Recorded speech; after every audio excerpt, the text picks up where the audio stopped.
Quando eu apareço aqui pra gravar resenha, é porque a parada foi intensa.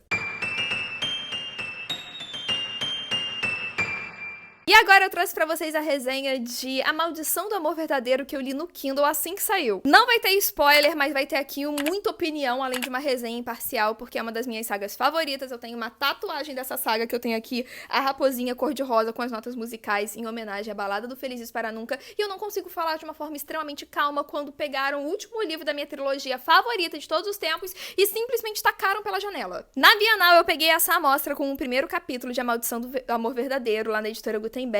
Li e compartilhei pra galera também que já tava curioso, querendo saber como é que ia começar, e entregou muita coisa. Eu achei muito maneiro, só que a história, por 390 páginas, meio que não se sustenta. Quem me acompanha no Instagram e no TikTok sabe que eu sou perfeitamente apaixonada por essa saga, e pela Caraval também, né? Minha festa de aniversário foi com tema de Caraval, a Stephanie Garber me mandou feliz aniversário, eu me vesti de Evangeline no Réveillon, que eu tava com cabelo rosa. Contudo, eu também sou escritora e mentora de escrita criativa, e o terceiro livro de uma saga precisa entregar tudo.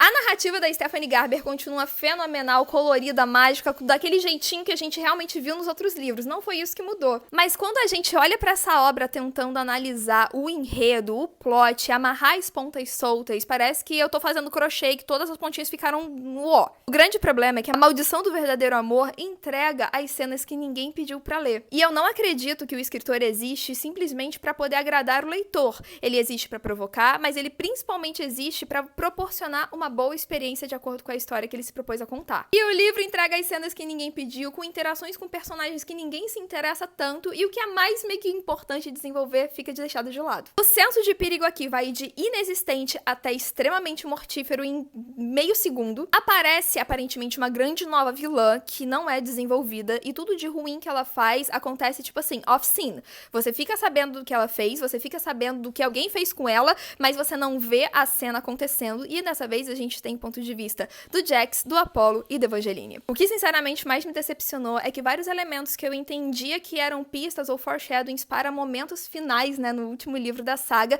simplesmente foram tacados pela janela. No livro 2, que é A Balada do Felizes para Nunca, tem uma cena de flashback quando a Evangeline tá na loja do pai, e ela pega uma caneta que desenharia uma cena do futuro, e ela desenha essa cena, ela meio que vê uma menina com um cara numa paisagem bonita e não sei o que, e eu fiquei pensando que talvez isso fosse aparecer em algum momento no final do livro, uma conclusão, né, que ela pudesse se lembrar que ela já tinha visto essa cena em algum desenho, uma forma assim mais subjetiva de você colocar, só pra você fazer uma referência com aquilo que você já estabeleceu no universo. Porque é muito importante quando a gente tá desenvolvendo uma história, justamente que todos os elementos apresentados, eles contribuam para a resolução da narrativa, ao invés de você ficar toda hora colocando informação nova. A gente tem que saber fazer uma ponte com aquilo que já foi apresentado, porque isso enriquece o universo. E de fato, em muitos elementos isso é coeso, como na questão da maldição que alterava as histórias, como na questão da canção que ela gostava e que mesmo assim não ficou muito explicado, né? Ela gostava porque gostava, mas ela meio que estava profetizada para isso, só que isso também não é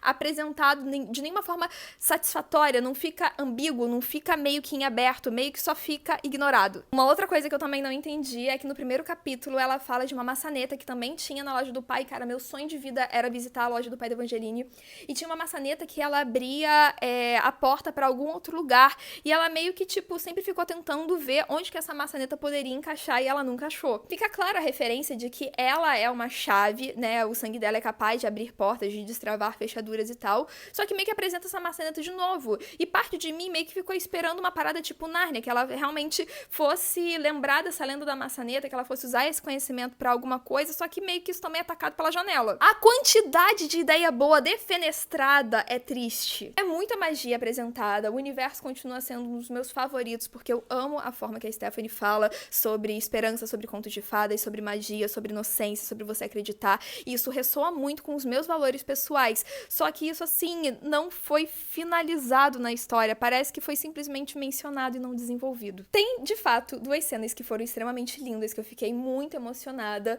né, de interações da Evangeline pensando nos pais dela, da Evangeline com o próprio Jack, Jax, então teve algumas cenas que realmente entregou uma coisa que eu queria ler, que deixou meu coração quentinho, que eu achei maravilhoso, só que isso não foi o suficiente pro livro se sustentar. Uma outra coisa que eu também achei que ficou muito em aberto, eu achei que a gente ia entender um pouco mais sobre como que é o funcionamento dos arcanos. Eles eram humanos, eles não eram humanos, é uma maldição, é uma divindade, é uma parada que, tipo assim, é uma conexão sanguínea com uma divindade, aí você tem o poder, é uma parada que a magia meio que escolhe o hospedeiro e você acaba sendo hereditário daquilo, não sei, mas meio que ficou também mais um elemento que podia ter sido mais explorado e que também eu senti que ficou de lado, e não que ficou em ar de mistério. Porque não tem problema nenhum você não explicar um arquétipo, um detalhe ali da construção de mundo da sua história, nem tudo precisa ser explicado. Se me perguntarem por que o céu é azul, eu não vou saber dizer, mas eu acho que é bacana você pelo menos ter as coisas um pouco mais embasadas pra você entender o sistema de um mundo. Se Jax podia já ter tido a chance de ser humano, que nem a gente viu no livro 2, ele era humano ou ele não era humano? Como é que funciona aí? Eu sinceramente acho que quem for com a expectativa bem baixa vai encontrar um livro maravilhoso.